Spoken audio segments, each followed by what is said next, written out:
Блогер науқас балаларды жарнамалап ақша тапты. Алматылық тұрғын, ол да блогер, осылай дейді.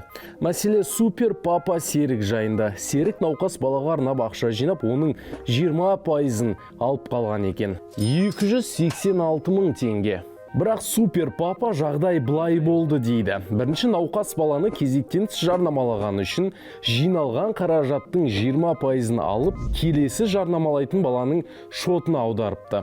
Бірақ бірінші жарнамалаған отбасы дұрыс түсінбеді дейді. Қайта өз қалтамнан 14 мың теңге қостым дейді. Кімге сенсеңіз де өз еркіңіз, бірақ бір нәрсе анық. Ғаламтордағы науқас балаға ақша аудару туралы ақпараттың барлығын рас деп айтуға болмайды. Тексеріп анық-қанығына көз жеткізген дұрыс. Ал ең дұрысы қоғамдық қорлардың шотына жіберу. Олар өз көздерімен көрді, біледі. Ал супер папа енді науқас адам